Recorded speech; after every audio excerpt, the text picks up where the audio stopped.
PT Artois Pharma yang memproduksi Balpirik dan Karol Superpil mempersembahkan drama radio serial Tutur Tinular. Tutur Tinular, sebuah sandiwara radio serial dengan latar belakang sejarah runtuhnya Singasari dan berdirinya Kerajaan Majapahit.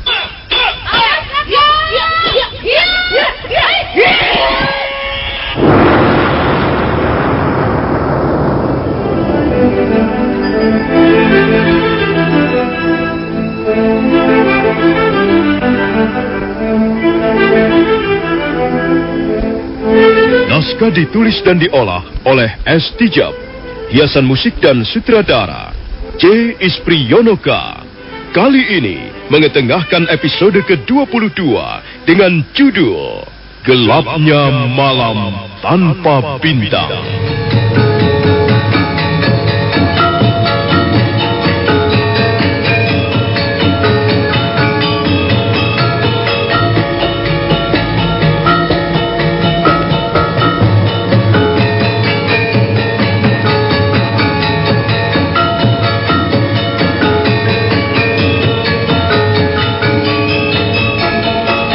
Dalam seri ke-637 ini, didukung oleh para pemain, Mucus sebagai Somali, Refli Lubis sebagai Demung Wira, Nusri Nurdin sebagai Lembu Sora, Heri Stiono sebagai Sang Rama Wijaya, Rusli sebagai Patih Emban, dan Asdi Suhastra, pembawa cerita. Selamat menikmati.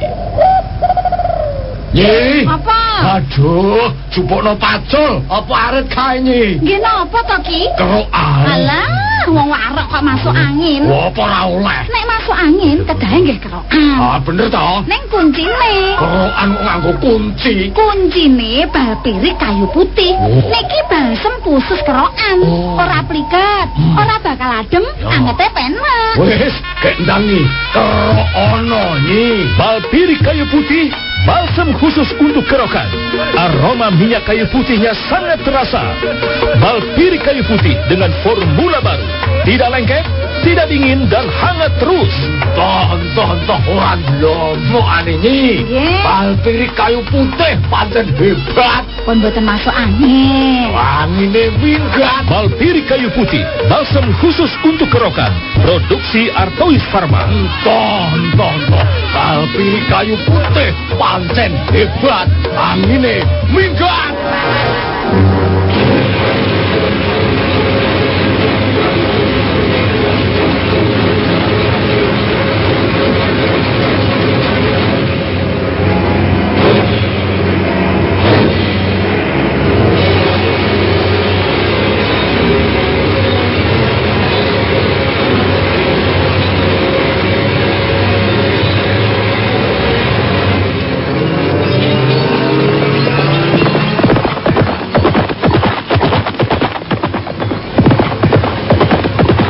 Orang-orang berkuda terus berusaha mengejar Somali, Telik Sandi yang melarikan diri. Salah seorang di antara mereka mencari kesempatan untuk melemparkan tombak. Somali berkuda menuju pintu gerbang lembah Pralaya. Dia sama sekali tidak menyadari bahaya yang mengancam di belakangnya. Salah seorang di antara para penunggang kuda itu mengangkat tombaknya tinggi-tinggi, kemudian menghempaskannya ke depan. Tombak mendesing.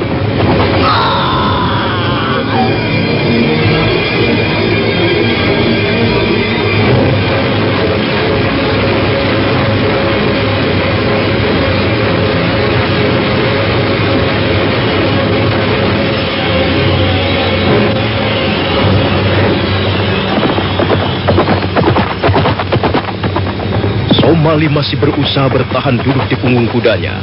Sementara itu orang-orang berkuda masih terus mengejar di belakang. Nampak tubuh Somali menjadi gemetaran. Dari punggungnya yang terluka mengucurkan darah segar. Darah itu memercik kemana-mana. Sebagian mengotori binatang yang ditungganginya. Karena tidak tahan lagi, akhirnya Somali merosot ke bawah dan tubuhnya terguling di atas semak belukar.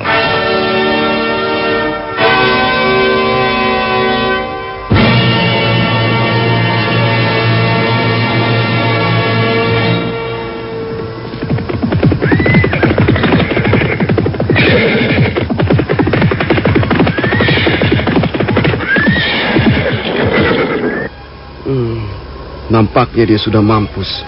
Aku yakin dia dikirim oleh Ramapati untuk memata-matai kita. Dia telah melakukan tugasnya dengan kurang baik, sehingga dia menjadi korban. Dia tadi mengatakan apa? Kalau tidak salah, dia mengatakan bahwa dia mengemban tugas dari Gusti Prabu Kertarajasa Jayawardana. Apa benar dia bermaksud memberikan surat untuk Gusti Lembusura? Itu hanya sebuah siasat. Aku tidak percaya. Sudahlah, ayo kita tinggalkan tempat ini. Kita kembali ke lereng Brahma untuk melaporkan peristiwa ini ke hadapan Tuan Demungwira. Ayo, tak ada apa-apa lagi di sini. Iya, iya. Itu yang tak lain adalah prajurit-prajurit Demungwira berkuda menyeberangi lembah Pralaya. Suasana di sekitar tempat itu menjadi sangat sunyi. Somali tergeletak di atas rumpun belukar. Darahnya berceceran ke sana kemari. Sementara sebatang tombak masih menancap di bagian punggungnya.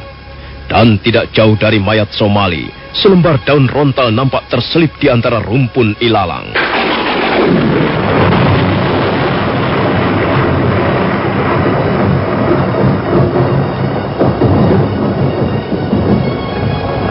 Mendung hitam bergulung-gulung datang dari utara. Lereng-lereng Gunung Brahma menjadi gelap gulita. Hujan turun dengan derasnya. Sekali waktu kilat menyambar menerangi semesta alam. Mayat Somali masih tergeletak di tempat semula. Mayat itu menjadi basah kuyup oleh curahan air hujan. Dan surat yang ditulis oleh Sang Prabu Kertarajasa Jayawardana tidak jauh berbeda nasibnya. Surat Raja Majapahit itu masih terselip di antara rumput ilalang dalam cucuran air hujan yang sangat lebat.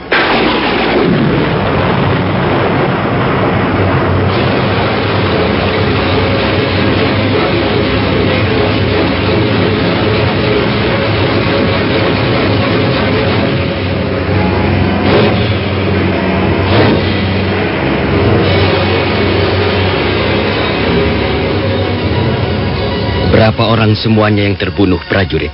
11 orang, Tuanku Demungwira. Dan seorang berusaha melarikan diri, tapi akhirnya dia pun tewas terkena lemparan tombak.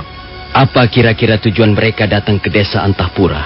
Kami menduga mereka hanya sekedar dikirim sebagai mata-mata, Tuanku. Dan sikap mereka memang sangat mencurigakan. Maaf, Tuanku Demungwira. Salah seorang di antara mereka mengatakan bahwa kehadiran mereka ke desa Antahpura adalah untuk mengemban tugas dari Gusti Prabu. Tugas dari Gusti Prabu? Tugas apa? Apakah kalian tidak bertanya? Kami yakin bahwa itu hanya sebagai alasan saja, Tuan. Kami tidak bisa mempercayainya. Kau tidak bisa bersikap seperti itu, prajurit. Kalau memang dia mengemban tugas dari Gusti Prabu, kalian harus menghormatinya. Kalian harus menghargai kehadirannya. Ampun, Gusti Lembusura. Menurut pengakuannya, orang itu mengatakan bahwa dia diutus oleh Gusti Prabu untuk menyampaikan sebuah surat kepada Gusti Lembusura.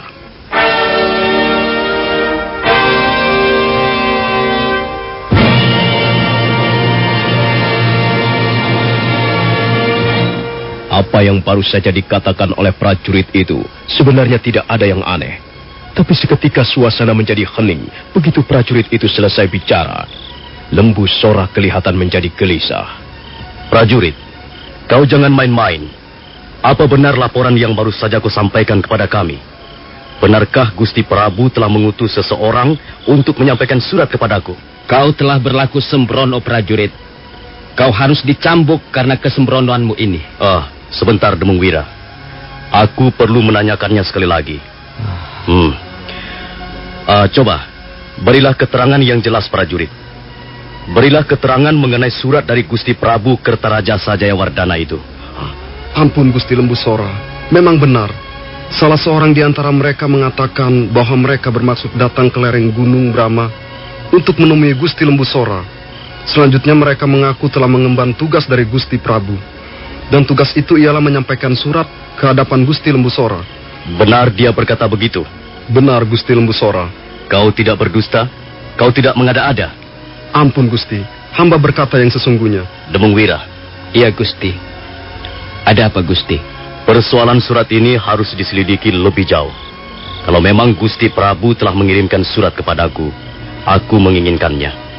Aku menginginkan surat itu. Nah, selanjutnya terserah kepadamu, Demungwira. Baiklah. Gusti Lembu Sora tidak perlu khawatir. Biarlah hamba yang akan menyelesaikan perkara ini. Prajurit. Ya, Tuan Demung Wira. Sekarang juga kau kembali ke pintu masuk menuju lembah Pralaya. Carilah orang yang telah mengatakan perihal surat itu. Geledah pakaiannya. Kau boleh membawa beberapa orang untuk membantu menemukan surat itu. Nah, berangkatlah sekarang juga. Baik, Tuan Demung Wira. Kami mohon diri. Nyi. Apa?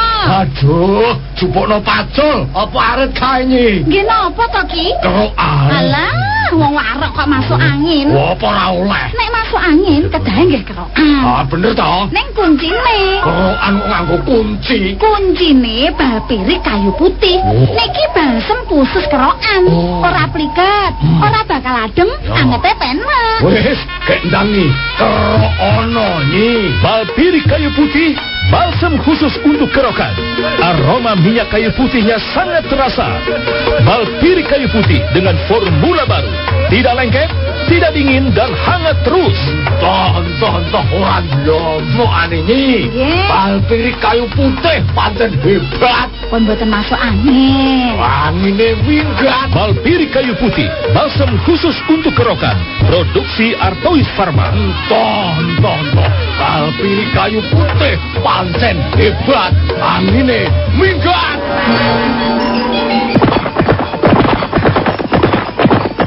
Dua orang prajurit itu segera berkuda meninggalkan lereng Gunung Brahma. Jalan-jalan menjadi basah karena hujan. Bintang-bintang mulai bermunculan di langit. Dua orang prajurit anak buah Demung Wira terus berkuda sambil bertanya dalam hati. Mereka sendiri tidak yakin perihal surat yang katanya ditulis oleh Gusti Prabu Kertarajasa Jayawardana.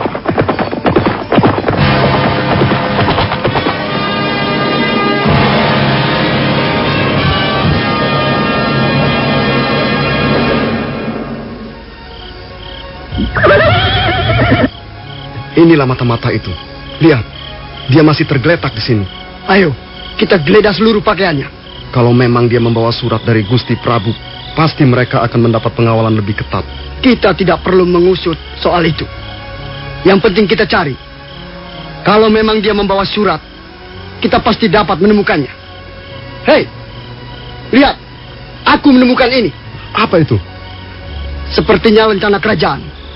Kalau begitu, mungkin memang dia mengemban tugas langsung dari Gusti Prabu. Apa benar itu rencana kerajaan? Coba aku lihat. Benar. Ini rencana kerajaan. Benda ini tidak pernah diberikan kepada siapa-siapa selain dari Gusti Prabu sendiri. Kalau begitu dia pasti membawa surat itu. Ayo cepat, kita geledah lagi. Kalau kita tidak dapat menemukannya, Gusti Lembu Sora pasti akan marah kepada kita. Ayo cepat.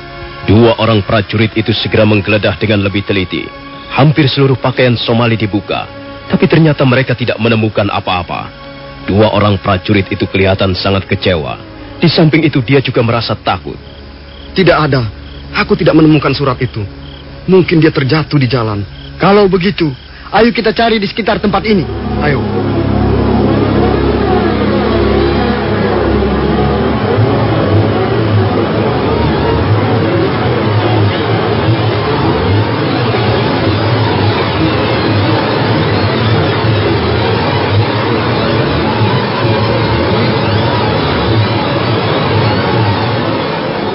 Mereka segera melangkah meninggalkan mayat Somali yang sudah hampir tidak berpakaian lagi. Mereka berjalan mengendap di sela-sela pohon. Rumpun-rumpun ilalang masih basah. Demikian juga daun-daun pohon masih basah. Setelah kurang lebih mereka melangkah 10 tindak, salah seorang di antara mereka kelihatan membungkuk, memungut sesuatu di sela-sela rumpun ilalang. Hei, lihat. Aku menemukannya. Aku menemukan surat itu. Mana? Ini mana dia? Ini, lihatlah. Sudah basah seluruhnya. Wah, benar. Untung surat itu belum rusak. Sekarang mari kita kembali. Biar aku yang membawa surat dan rencana kerajaan ini. Ayo cepat, kita kembali ke lereng Brahma. Iya.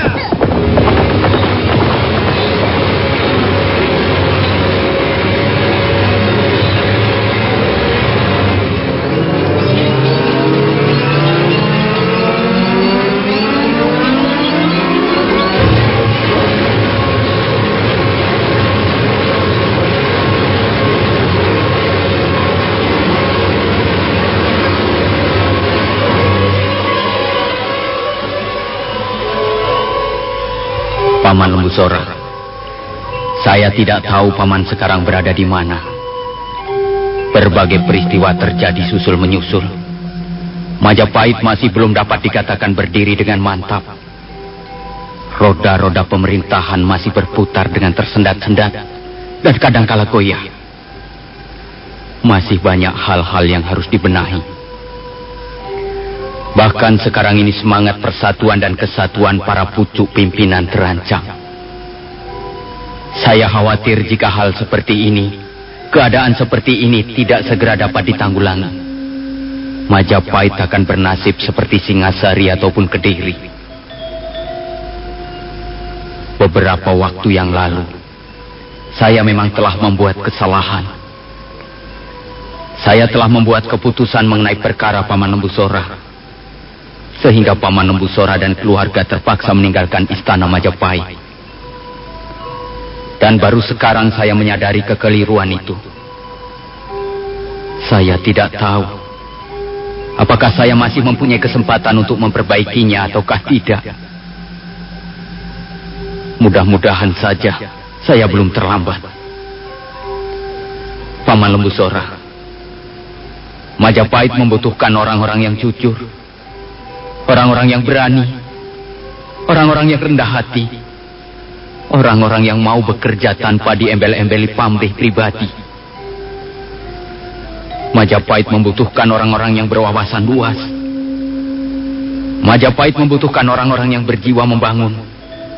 Membangun bukan untuk diri sendiri, melainkan untuk kepentingan bersama. Dan khususnya untuk kesejahteraan rakyat banyak. Memang, kadangkala saya merasa sedih. Kadangkala saya dipukul oleh rasa putus asa. Cobaan-cobaan yang harus dihadapi oleh Majapahit sepertinya terlalu berat. Tetapi saya sudah bertekad untuk menyelamatkan negeri ini dari ancaman keruntuhan. Karena itu Paman Lembusora, Majapahit membutuhkan kehadiran Paman. Majapahit membutuhkan seperti Paman Lembusora. Jika Paman sempat membaca surat saya ini, renungkanlah secara mendalam. Majapahit ini bukan milik siapa-siapa. Bukan milik saya seorang diri. Majapahit adalah milik kita semua. Karena itu, kitalah yang harus bekerja untuknya. Nah, Paman Lembusora, saya tidak dapat berbicara panjang lebar melalui surat ini. Jika Paman sudah membacanya dan sudah merenungkannya secara mendalam, sudah mempertimbangkan segala sesuatunya, saya harap Paman kembali lagi ke istana Majapahit. Majapahit senantiasa menunggu kehadiran Paman Lembusora.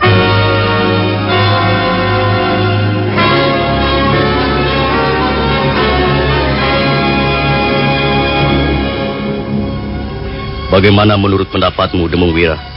Kau juga Patemban. Aku ingin mendengar pendapat kalian. Ampun Gusti Lembusora, hamba masih belum yakin bahwa surat itu benar-benar ditulis atas keinginan Gusti Prabu. Benar Gusti Lembusora. Jangan-jangan surat itu hanya merupakan siasat licik Ramapati. Aku justru mempercayai isi surat ini, Demung Wira. Surat ini jelas ditulis langsung oleh Gusti Prabu sendiri. Aku sudah mengenal bentuk tulisan beliau. Dan lagi lencana kerajaan ini sudah merupakan bukti nyata bahwa memang orang itu benar-benar diutus oleh Gusti Prabu. Ampun Gusti, menurut pendapat hamba, Gusti jangan terlalu cepat mempercayai isi surat itu. Himbauan Gusti Prabu yang tertulis di dalamnya belum tentu mempunyai maksud-maksud yang baik. Jadi kau sudah tidak percaya lagi kepada Sang Prabu? Begitu, Demung Wira. Kalau kau sudah tidak percaya lagi kepada beliau, kau sudah bukan orang Majapahit lagi. Ampun Gusti, bukan demikian maksud hamba. Lalu bagaimana? Apa maksudmu? Begini Gusti, saya masih mencurigai peranan Sang Ramapati. Saya curiga Ramapati bekerja di balik isi surat itu. Saya curiga bahwa Ramapatilah yang mendalangi isi surat itu. Benar Gusti. Memang surat itu ditulis oleh Gusti Prabu. Tapi Ramapati pasti sedang menjalankan siasat licik di dalamnya. Jangan-jangan surat itu ditulis hanya sekedar untuk memancing agar Gusti Lembusora keluar dari lereng Gunung Brahma ini. Jadi kalian tidak setuju jika aku memenuhi panggilan Gusti Prabu? Gusti Lembusora, hamba mohon jangan. Jangan, Gusti. Itu hanya sebuah siasat. Percayalah, Gusti. Selama Gusti Lembusora berada di lereng Brahma ini, Ramapati pasti terus-menerus berusaha mendekati Gusti Prabu. Percayalah, Gusti. Surat itu hanyalah vokal si Ramapati yang ingin menangkap dan membinasakan Gusti Lembusora berikut keluarganya. Benar, Gusti Lembusora. Gusti jangan terpengaruh dengan isi surat itu. Kita semua memang sangat menghargai dan menghormati Gusti Prabu sebagai pucuk pimpinan Majapahit. Kita semua mencintai beliau. Tapi kita jangan sampai terkecoh oleh orang-orang yang senantiasa berusaha memperalat kelemahan Gusti Prabu. Baiklah. Aku terlebih dulu akan membicarakan perihal surat ini dengan istriku. Untuk sementara, memang aku belum bisa membuat keputusan apa-apa. Baiklah. Terima kasih atas saran-saran dan nasihat kalian. Terima kasih juga atas pendapat-pendapat kalian. Memang, Gusti. Seharusnya Gusti merenungkannya secara lebih mendalam. Gusti jangan buru-buru membuat keputusan. Sebab jika sampai Gusti Lembusora salah dalam mengambil keputusan, akibatnya bisa mengundang bencana yang besar, Gusti. Ampun, Gusti. Hamba tidak bermaksud menakut-nakuti Gusti Lembusora. Hamba hanya mengkhawatirkan keselamatan Gusti dan keluarga. Baiklah, Demung Wira, Pati Emban. Aku membutuhkan waktu untuk memikirkan perihal surat ini. Aku memang tidak boleh buru-buru mengambil keputusan. Nyi. Apa? Aduh, jupukno pacul. Apa arit kae nyi? Nggih napa to, Ki? Kerokan. Alah, wong warok kok masuk angin. Wah, apa ora oleh? Nek masuk angin, kedahe nggih kerokan. Bener toh? Ning kuncine. Kerokan kok nganggo kunci. Kuncine bal pirik kayu putih. Niki balsem khusus kerokan. Ora pliket, ora bakal adem, angete penak. Wis, kendangi. Kerokono nyi. Bal pirik kayu putih, balsam khusus untuk kerokan. Aroma minyak kayu putihnya sangat terasa. Bal pirik kayu putih dengan formula baru. Tidak lengket, tidak dingin, dan hangat terus. Toh, orang lomo ane nyi. Bal pirik kayu putih pancen hebat. Pun boten masuk angin. Angine minggat. Bal pirik kayu putih, balsam khusus untuk kerokan. Produksi Artois Pharma. Toh. Bal pirik kayu putih pancen hebat. Angine minggat. Mitra Karimata, Anda masih menyimak serial Sandiwara Radio Tutur Tinular di 1033 Karimata, Kebanggaan Madura. Terpengaruh setelah membaca isi surat yang ditulis langsung oleh Sang Prabu Kertarajasa Jayawardana. Tapi dia tidak ingin segera memutuskan. Dia bermaksud merundingkannya lebih dulu dengan istrinya. Sementara itu Demung Wira dan Patih Emban masih duduk di serambi pondok. Mereka kelihatan sangat khawatir. Mereka takut Lembusora akhirnya mau memenuhi panggilan surat dari Sang Prabu. Kalau Gusti Lembusora sampai mau memenuhi panggilan surat itu, Ramapati pasti akan bergirang hati. Jelas ini adalah pekerjaan Ramapati. Tapi Kakang, sulit sekali untuk meyakinkan Gusti Lembusora bahwa ini adalah pekerjaan Ramapati. Bahwa Ramapati menjadi dalang isi surat itu. Dialah sebenarnya otaknya, Kakang. Kita semua juga mencintai Gusti Prabu dan mencintai Majapahit. Tapi kita tidak ingin terjebak dalam perangkap yang dipasang oleh Ramapati dan begundal-begundalnya. Mengapa Gusti Lembusora masih juga bersembunyi di balik kenyataan ini? Aku sendiri tidak habis mengerti, Patih Emban. Kalau saja Gusti Lembusora mau bekerja sama, aku yakin Ramapati dan kaki tangannya dapat kita usir dari Majapahit. Orang seperti Ramapati itu tidak cukup dengan diusir, Kakang. Mereka itu harus dimusnahkan. Majapahit harus bersih dari orang-orang seperti Ramapati. Baiklah, Patih Emban. Kita tunggu saja perkembangannya. Mudah-mudahan Sang Hyang Widi senantiasa memberkati Gusti Lembusora dan menurunkan rahmat untuk keselamatan kita semua. Mudah-mudahan Gusti Lembu Sora mau sadar dan tidak lagi terpengaruh oleh isi surat itu. Sebab aku sudah dapat mencium bahaya itu, Patih Emban. Jika sampai Gusti Lembu Sora bisa dipancing keluar, kita semuanya akan musnah.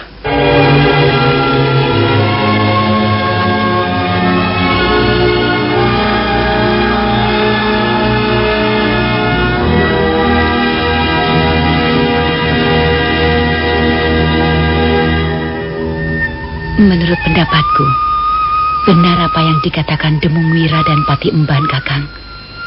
Kemungkinan besar surat itu hanyalah dipergunakan untuk menjalankan siasat. Kau jangan sampai terpancing, Kakang Lembu Sora. Lalu bagaimana dengan kata-kata yang telah ditulis oleh Gusti Prabu? Apakah aku tidak perlu untuk menggubrisnya, Nyai? Benar, Kakang. Sebagai seorang abdi, kita harus menjunjung tinggi amanat Sang Prabu. Tapi kita harus ingat, persoalan ini bukanlah persoalan kita dengan Sang Prabu. Bukanlah persoalan kita dengan pemerintah Majapahit. Tapi persoalan ini adalah persoalan antara kita dengan kelompok Paman Ramapati.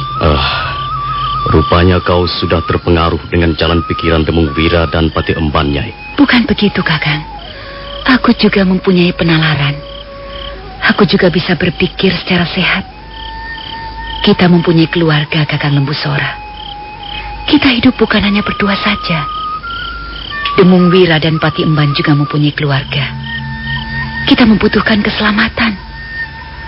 Kalau masih bisa menghindar, mengapa kita harus berlari menyongsong bahaya? Nyai, bahaya ada di mana-mana. Aku ini seorang panglima perang. Aku seorang prajurit. Aku seorang abdi. Aku hanya mempunyai satu pilihan, ialah menjalankan amanat dan perintah dari Gusti Prabu. Dulu aku pernah berperang melawan bala tentara Kediri. Pada saat itu pun bahaya mengancam di mana-mana. Ujung tombak, ujung keris, panah, berhamburan di udara. Dan aku masih terus duduk di atas punggung kuda di tengah medan peperangan. Itu lain, Kakang. Jika seorang prajurit sedang berperang, maka dia tidak boleh memikirkan tentang bahaya. Tapi permasalahannya sekarang lain, Kakang. Kau harus bisa memisah-misahkannya. Bahaya yang kumaksudkan ialah perangkap yang dipasang oleh Ramapati. Jika kau sampai terpancing keluar, jika kita sampai meninggalkan lereng Gunung Brahma ini, siapa tahu Ramapati sudah menyiapkan prajurit-prajurit untuk membinasakan kita. Aku tahu, Nyai. Kemungkinan seperti itu memang selalu ada. Nah, kukira itu sudah lebih dari cukup, Kakang. Kalau kau sudah tahu, kau harus memperhitungkannya. Yang kupikirkan sekarang ini ialah amanat dari Gusti Prabu sendiri. Semuanya memang menjadi sulit. Di satu pihak, aku harus memikirkan keselamatanku dan keluargaku. Sementara di lain pihak, aku merasa terpanggil untuk memenuhi amanat Gusti Prabu. Mana yang harus kupilih? Amanat dari Gusti Prabu bisa ditangguhkan, Kakang Lembu Sora. Jika semua nanti sudah selesai dan istana Majapahit sudah aman tentram, kau bisa sowan Gusti Prabu sambil memohon pengampunan. Kakang, aku yakin Gusti Prabu akan bisa memahami. Aku yakin beliau tidak akan marah ataupun kecewa. Tapi, Nyai, sekarang ini Gusti Prabu membutuhkan tenagaku. Gusti Prabu membutuhkan kehadiran Lembu Sora. Lihatlah. Bacalah sendiri isi surat ini kalau kau tidak percaya. Aku sudah membacanya 2 kali, Kakang Lembu Sora. Kukira itu sudah cukup. Maksudku, bacalah dan cobalah pahami. Aku sudah memahaminya. Sekarang ini bagiku yang penting adalah keselamatan kita. Iya, baiklah. Aku tidak ingin berdebat soal ini. Kita mempunyai pijakan berpikir yang berbeda. Kau seorang istri, kau seorang ibu. Sedangkan aku, Lembu Sora, adalah seorang prajurit. Kau bukan hanya prajurit, Kakang. Kau juga seorang bapak. Kau seorang pemimpin keluarga. Baiklah, Nyai. Kita tutup saja persoalan ini sampai di sini. Kakang, aku hanya ingin agar kau selamat. Kasihan anak-anakmu. Kasihan mereka. Mereka juga masih membutuhkan kehadiranmu, Kakang. Mereka masih membutuhkan perhatian dan kasih sayang. Selama ini mereka hidup menderita. Selama kau berada di dalam penjara, mereka hidup menderita. Dan sekarang, mereka juga masih hidup menderita. Mereka menjadi anak-anak yang terbuang. Mereka menjadi anak-anak yang terlantar dan dikucilkan. Apakah keadaan ini masih belum cukup, Kakang? Apakah penderitaan ini masih harus ditambah, Kakang Lembu Sora?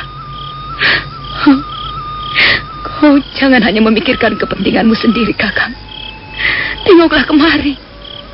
Tengoklah keluargamu. Mereka juga membutuhkan perhatian dan pengorbananmu, Kakang. Sudahlah, Nyai. Sudahlah. Maafkan aku. Aku sendiri sekarang ini sedang kebingungan. Aku senantiasa gelisah. Setiap malam aku hampir tidak pernah bisa tidur dengan nyenyak. Baiklah, Nyai. Kau tidak perlu khawatir. Aku memang harus memikirkan keselamatan keluargaku. Baiklah, lupakanlah soal ini.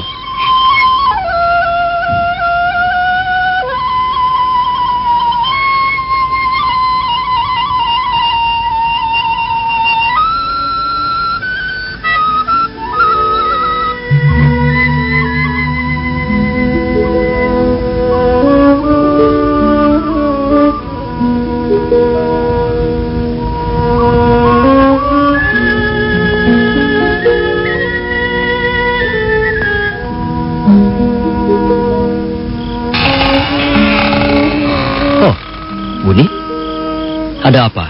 Bagaimana, Kakang? Kau masih belum bisa menemui Gusti Prabu? Belum bisa, Wuni. Gusti Permaisuri tidak mengizinkan aku menghadap beliau.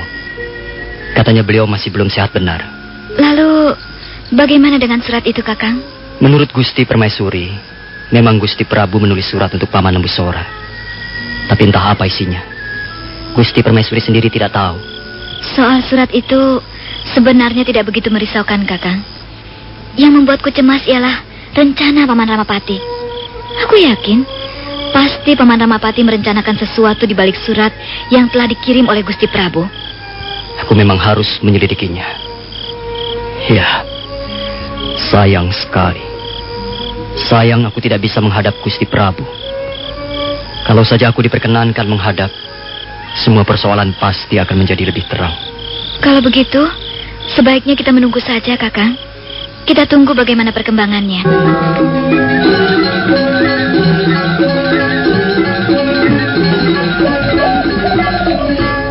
Apa? Aduh, jupukno pacul. Apa arep kae nyi? Nggih napa to, Ki? Kerokan. Alah, wong warok kok masuk angin. Apa ora oleh? Nek masuk angin, kedahe nggih kerokan. Bener to? Ning kuncine. Kerokan kok nganggo kunci. Kuncine bal pirik kayu putih. Niki balsem khusus kerokan. Ora pliket, ora bakal adem, angete penak. Wis, kendangi. Kerok ono nyi. Bal pirik kayu putih, balsam khusus untuk kerokan. Aroma minyak kayu putihnya sangat terasa. Bal pirik kayu putih dengan formula baru. Tidak lengket, tidak dingin, dan hangat terus.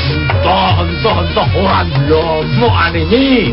Bal pirik kayu putih pancen hebat. Pun boten masuk angin. Angine minggat. Bal pirik kayu putih, balsam khusus untuk kerokan. Produksi Artois Pharma. Toh. Bal pirik kayu putih pancen hebat. Angine minggat.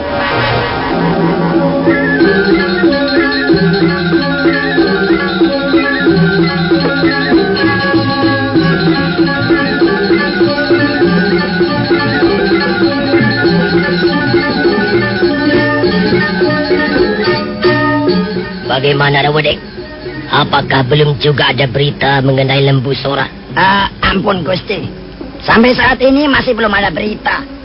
Tapi hamba masih terus menyebarkan para telik sandi di sekitar desa Antahpura, Simping, dan Segalo. Sudah hampir sebulan surat itu dikirimkan. Jangan-jangan surat itu tidak sampai ke tangan Lembu Sora. Menurut telik sandi, surat itu pasti sudah sampai ke tangan Lembu Sora, Gusti. Mengapa kau berani memastikannya? Para telik sandi yang hamba sebar dengan pakaian menyamar orang desa melaporkan kepada hamba. Mereka mendengar berita tentang 11 orang prajurit Majapahit yang terbunuh di depan pintu menuju lembah Pralaya. Di samping itu, desas-desus sudah semakin santer, Gusti. Konon kabarnya Temung Wira dan Patih Emban mencegah agar jangan sampai Lembu Sora menuruti panggilan isi surat itu. Nampaknya mereka sudah curiga siasat yang kulancarkan ini, Rawedeng. Nampaknya memang begitu, Gusti. Kalau ternyata Lembu Sora tidak memenuhi panggilan surat itu, berarti rencana ini telah gagal. Tidak, Rawedeng. Rencana ini tidak boleh gagal. Mungkin memang kita masih harus menunggu. Baiklah, kita harus bersabar. Ampun, Gusti Ramapati. Menurut pendapat hamba, sebaiknya Gusti Ramapati menghadap Gusti Prabu untuk melaporkan perihal sikap Lembu Sora. Ampun, Gusti. Ini hanya merupakan saran saja, Gusti. Saranmu kali ini cukup bagus, Rawedeng. Tapi aku memang sudah merencanakannya. Hari ini juga aku akan menghadap Gusti Prabu. Ampun, Gusti. Konon kabarnya Gusti Prabu sakit. Ada beberapa orang punggawa kerajaan bermaksud menghadap. Tetapi Gusti Permaisuri menahan mereka di depan pintu ruangan pribadi raja. Aku bukanlah punggawa kerajaan biasa, Rawedeng. Gusti Permaisuri harus dapat membedakan siapa itu Ramapati dan siapa punggawa kerajaan biasa. Aku harus mendesak Gusti Permaisuri agar memberiku izin menghadap Gusti Prabu. Ini persoalan penting. Dan persoalan ini tidak bisa ditunda-tunda lagi. Sudahlah, itu urusanku. Sekarang kalian bubar dan laporkan segera kepadaku jika ada perkembangan baru. Terutama sekali perkembangan tentang Lembu Sora.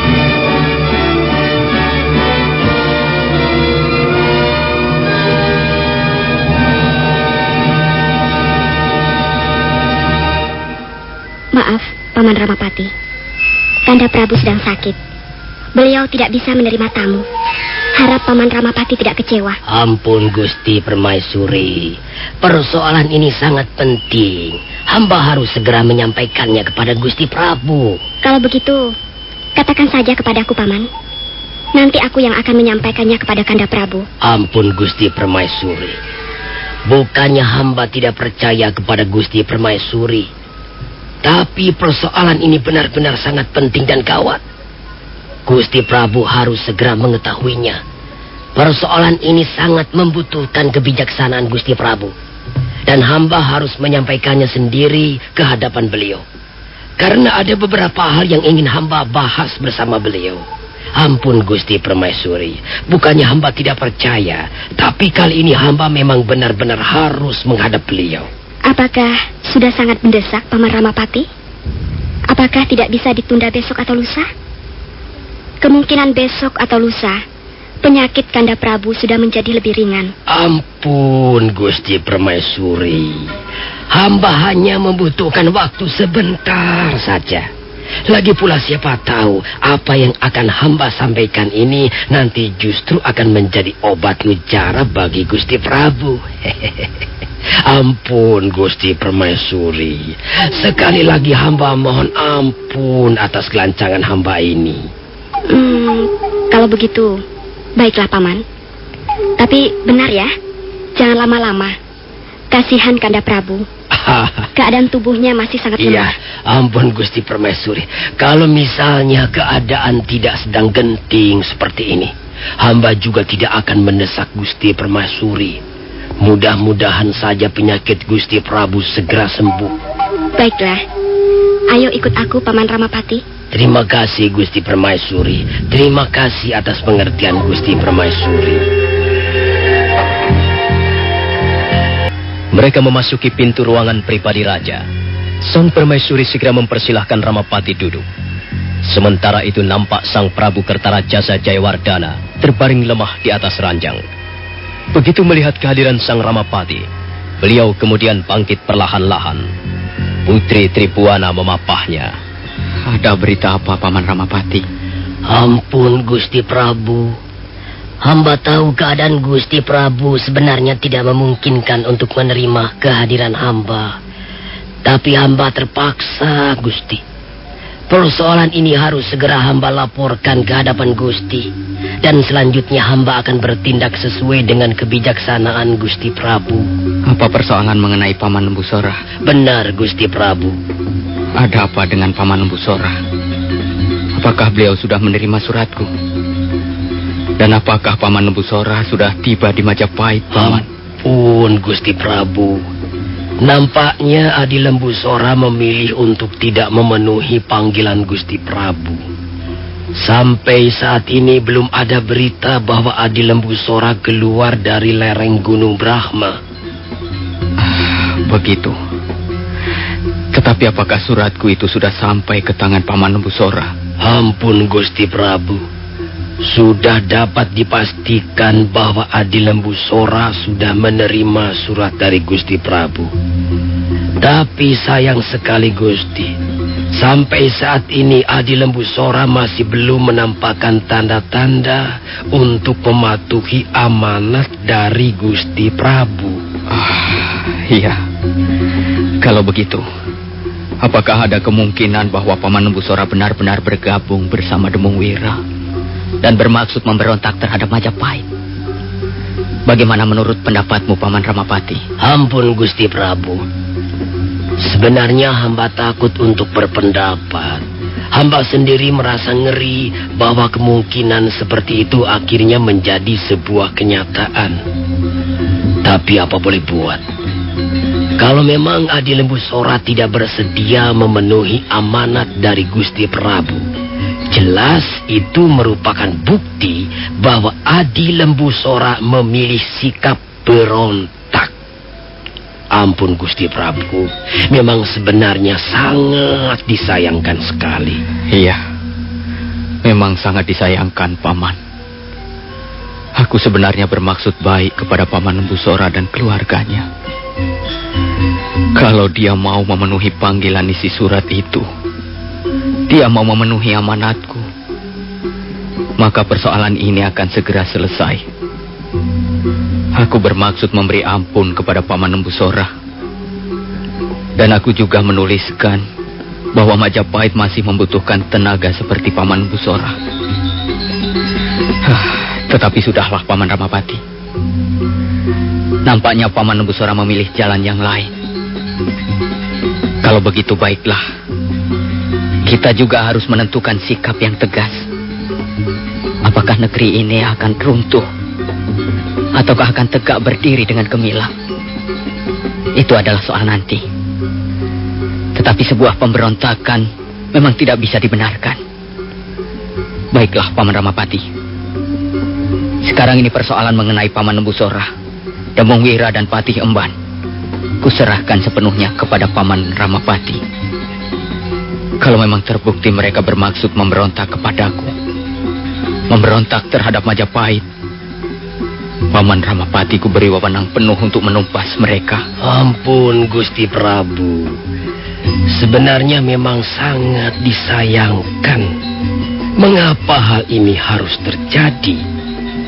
Tapi ya, kemuliaan Gusti Prabu, keluhuran Gusti Prabu, kejayaan negeri Majapahit, kebesaran negeri Majapahit memang di atas segala-galanya.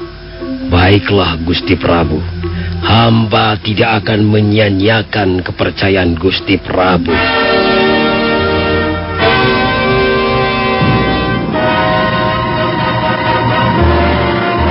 Nah, saudara pendengar, bagaimanakah kisah selanjutnya? Ikutilah terus drama radio serial Tutur Tinular